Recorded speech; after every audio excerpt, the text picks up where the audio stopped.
It all started innocently enough, like a regular weekend trip to the countryside. My friends and I hadn't seen each other for a while, so we decided to spend some quality time at a cozy little cottage. We filled the evening with laughter, stories, and the warmth of old friendships. As the night went on, we gathered around the barbecue, sipping wine, reminiscing, and making harmless observations about each other. "Your hair looks stunning," one of my friends, Clara, remarked, her eyes lighting up with envy as she ran her fingers through my long, shiny locks. I didn't think much of it. Compliments are common among friends, right? Another friend, Lily, chimed in, "Your skin. It's perfect. You don't even need makeup. Honestly, you're glowing."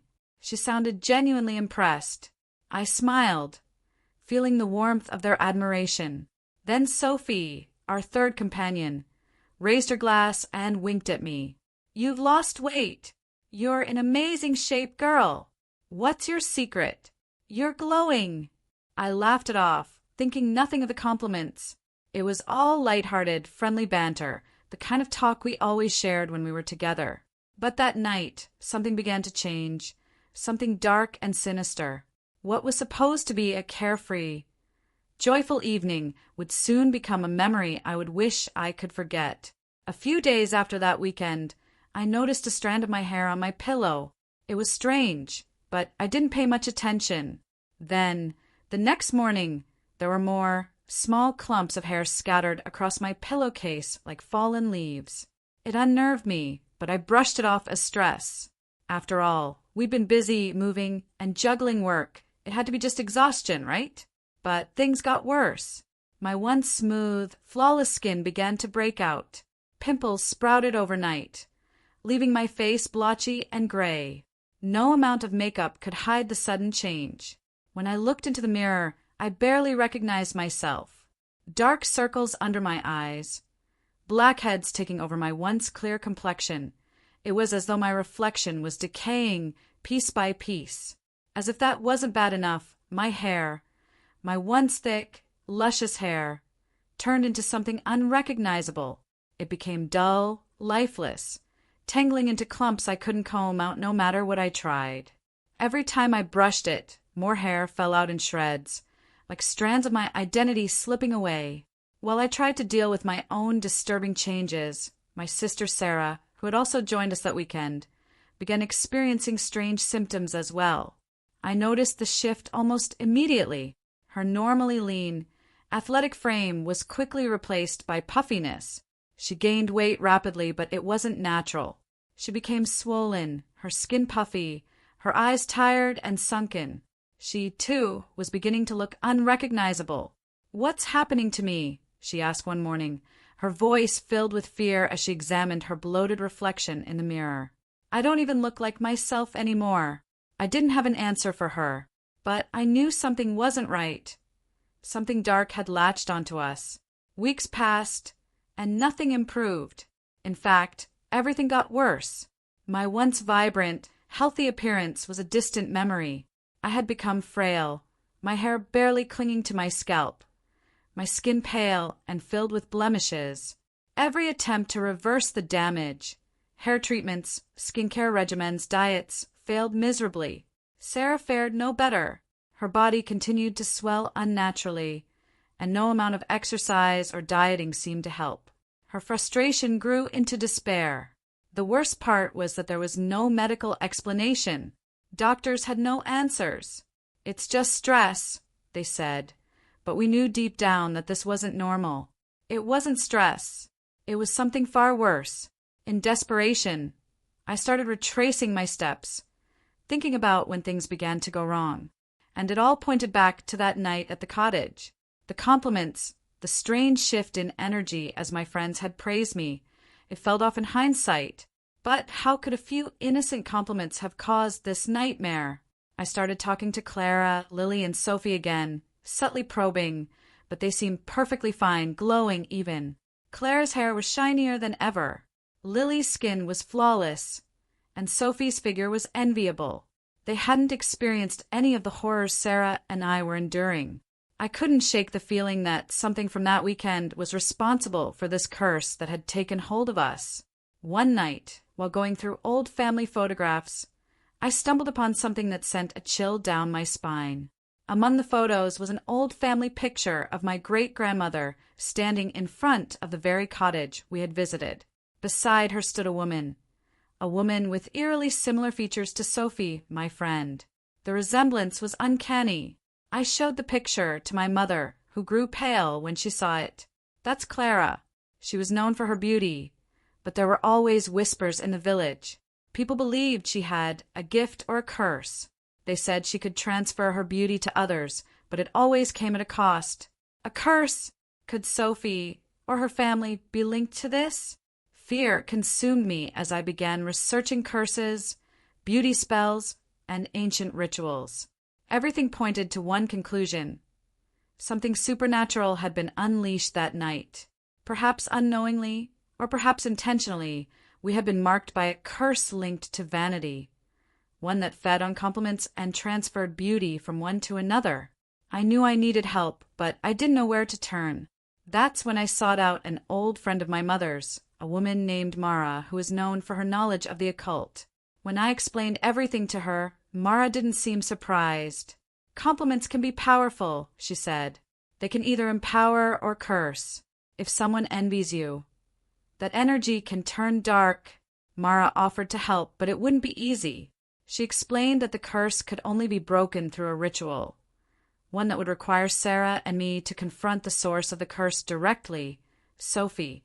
Whether she had cast the curse intentionally or unintentionally didn't matter. What mattered was that the bond had to be severed, and only she could release us.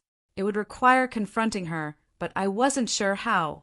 I didn't know if Sophie even understood what was happening, or if she would help us willingly. With Mara's guidance, Sarah and I arranged a meeting with Sophie under the guise of catching up. We were nervous, unsure of how to broach the subject without sounding insane. But we had no other choice. Our bodies were deteriorating, and time was running out. As we sat in a cafe, I carefully led the conversation towards the supernatural, and finally I asked Sophie about her family. She looked startled at first, but then laughed it off, claiming no knowledge of anything like what I described. But then I mentioned Clara.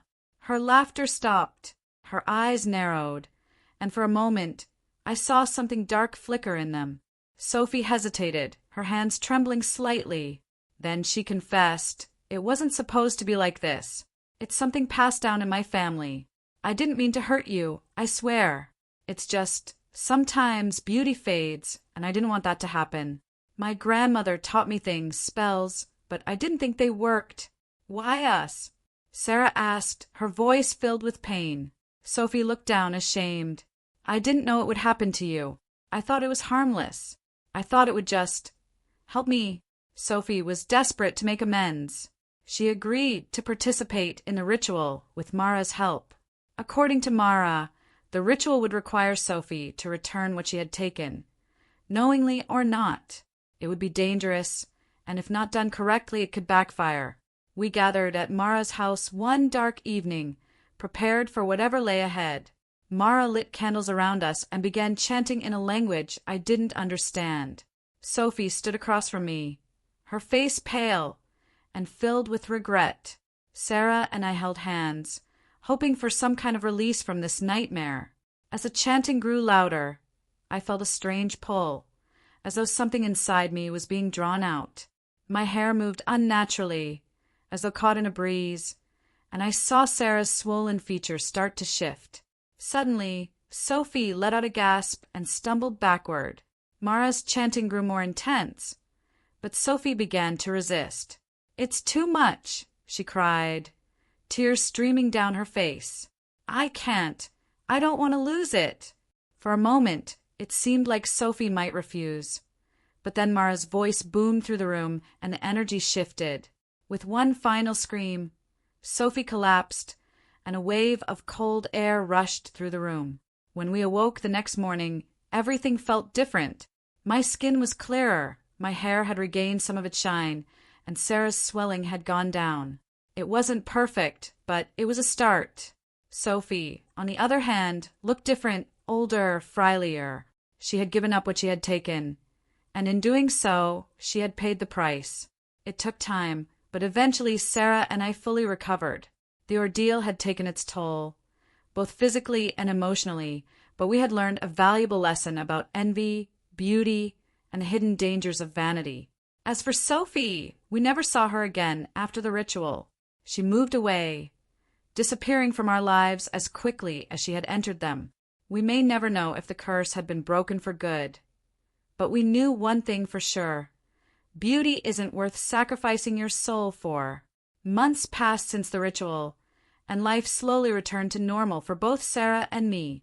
We tried to put the events behind us, treating them like a bad dream we had both survived. But there were reminders that still haunted us. While our physical appearances improved over time, my hair growing back, Sarah losing the puffiness that had taken over her body, something else had changed within us. There were nights when I woke up gasping, convinced I felt a cold breath on the back of my neck, as if Sophie's spirit, or something darker, still lingered. Sarah experienced strange dreams, too, often waking up covered in sweat, feeling as if she was drowning. We both tried to ignore it, but the shadows of that night never completely left us. It seemed as though the curse had left a mark, one that went deeper than just our outward appearance. There was something unfinished, something unresolved that we couldn't quite put our finger on. One evening, while going through some old things in the attic, I stumbled upon a book, an ancient-looking volume bound in cracked leather. It didn't seem like anything I had ever seen before, and yet it was there, tucked away among forgotten family heirlooms. As I opened the book, a chill ran down my spine. Inside were pages filled with strange symbols, written in a language I couldn't understand. But as I turned the pages, one image caught my eye, a depiction of a figure that looked eerily similar to Sophie. Above her head were symbols that resembled the curse we had experienced. This was no coincidence. This was something far darker than we had ever imagined. The more I read, the more I realized that the ritual we had performed hadn't completely broken the curse. It had only severed the immediate effects. But the energy, the dark force, still lingered, feeding off of something we hadn't yet discovered. I immediately called Mara, explaining everything I had found. When I showed her the book, she looked more serious than I had ever seen her. "This is worse than I thought," she said, her voice low and tense. "The curse was never about vanity. It's about possession. According to Mara, the curse was designed not just to drain beauty from one person to another, but to allow something dark, a malevolent spirit, to enter the victim's body. The spirit fed off envy and fear, gradually weakening its host until it could take full control. The transfer of beauty had only been a distraction, a way to mask the real danger. We realized then that Sophie had been under the curse's influence for years, likely unaware of its true power. And now, even though we thought the curse had been broken, it was still lurking, waiting for its next opportunity to strike. Mara explained that there was only one way to rid ourselves of the curse once and for all. We had to confront the spirit directly, to force it out of our lives before it could take full control of either Sarah or me. This would require a final ritual, one far more dangerous than the last. The spirit would resist, and if we failed, it could claim both of us as its own. With no other choice, we agreed to go forward. The night of the ritual, we gathered once again in Mara's home. This time it felt different, more sinister. As Mara prepared the space, she warned us that the spirit would try to fight back, to sow doubt and fear in our minds. We began the ritual, and almost immediately the air grew cold. A presence filled the room, and I felt it, something dark, watching, waiting. As Mara chanted, I saw shadows shifting, twisting in the corners of my vision. Then, suddenly, a loud crash echoed through the room, and I felt the spirit's cold grip on my chest. It was trying to enter me, to take control. Mara's voice rose above the chaos, her chants growing louder, more forceful. I felt the darkness tighten around me, and for a moment, I thought I might lose control, that the spirit might win. But then Sarah reached out, grabbing my hand, grounding me in the moment. Her touch was warm, filled with life and love, and it gave me the strength to fight back. With one final, desperate push, I screamed, forcing the spirit out of me. I saw a dark figure, the same one I had glimpsed in the shadows before, fleeing from the room, shrieking as Mara's chant overpowered it. And then, just like that, the air grew still. The coldness was gone, replaced by a sense of calm and peace. Mara nodded, satisfied. It's over. The curse is broken. Sarah and I sat there, trembling but relieved. We had done it. We had faced the darkness and won. As we left Mara's house that night, I looked up at the sky, feeling lighter than I had in months. The curse was gone, and so was the spirit that had haunted us.